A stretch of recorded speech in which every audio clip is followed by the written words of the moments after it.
Good morning. You're watching Fox 46. Good day, Charlotte.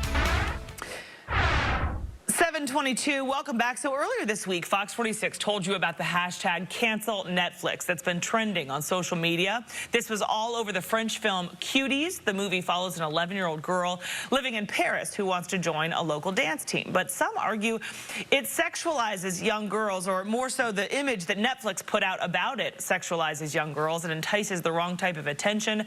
Netflix did not produce the movie. It is an independent French production, and the movie itself is not pornography. But it has brought to mind the topic in many homes now of how to handle that with your kids. Joining us to discuss, Dr. Anna Maria Temple, and we were just discussing in the commercial break, we want to make clear this is not a critique of Cuties so much as it is the image they put out publicizing Cuties that really did kind of sexualize young girls. And then it just brings up a lot of stuff with families in terms of talking about kids becoming aware of their sexuality and all of the things that that can lead to. So how has this played out for you, both personally, I guess, and professionally? Because I know a lot of people have come to you saying, can we discuss? Like, what do we do about this? Right. I mean, I think it brought up a great discussion point on children, pornography, sexualization. And we tend to think like, oh, when they're 18, they're going to explore this. However, the average age of a child watching pornography is 11 years old. Children under 10 make up 22% of visits to porn sites for those under 18. The most visited porn site is Pornhub, and kids under 10 account for 1 in 10. And 60% of children under the age of 12 own a cell phone. We have a problem, thanks to the internet, our children have access to pornography, and we need to talk about it. Don't think that your child is not the one that is at risk. I have 3 children, all teenagers now, but they all fell down that deep, dark hole, just like everybody else, because it's so easy. And you may have parental blocks on your Wi-Fi. That doesn't mean all parents do. And another thing, porn is not only on Pornhub. It is on Instagram under the guy's workouts. I'm not saying Instagram is porn. I'm saying there's a very sexually explicit post all over the place, not just on porn sites. And please understand that middle schoolers want to explore, and with their cell phones, they're sending selfies and they're doing all kinds of videos of other things. So from your perspective as a doctor, in terms of when you talk about mental health surrounding this and behavioral health, how can this affect kids? For people who may not be aware of the impact early sexualization can have on kids, even if it's just something that's visual and not something that they're experiencing in terms of sexual assault or sexual trauma, sexual abuse, etc., it can still really impact kids if things like this, if they're exposed too early to something they're not mature enough for yet.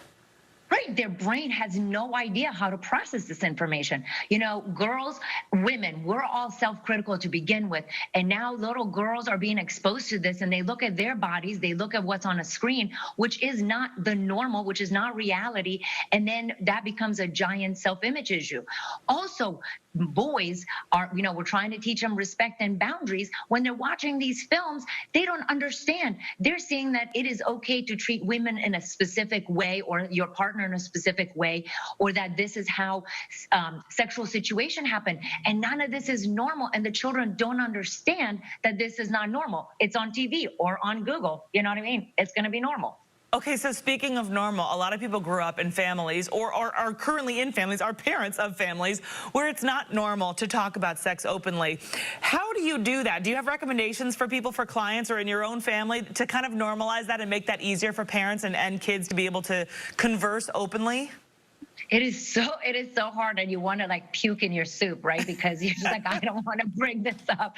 But I'll tell you, the number one thing, if we're going to take one takeaway, family dinners, a minimum of 5 days a week. And during family dinners, we're putting all our devices away, and we're talking to our children without distractions. Ask them point blank, are you watching porn? Do you know what porn is? A lot of parents are afraid to bring that up. They're like, oh, we're going to put ideas in our kids' minds. Promise you, you're not putting any ideas. And if they say they have, don't shame them, don't ridicule them, don't blow up. Just kind of ask, like, Why? What did you see? How did that make you feel? And then obviously you're going to say, I don't approve, and you're going to block those sites.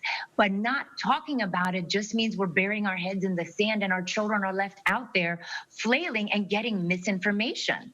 Great points. And can I just also make a quick point? 5 nights a week of dinner, I know in my house would not be realistic, but maybe just 5 nights of some type together, a meal of some sort or some type of family where you make it a point to be together, whatever time of the day it is. Right, without your phone in your phones. hand. Because the problem is a lot of parents think they're talking to their kids and they're checking Facebook. The moment our eyes deviate to our device, the children stop talking, and we lost that precious opportunity to get them engaged. Dr. Anna Maria Temple, thank you so much for the time and the perspective. Take a quick break. We'll be right back.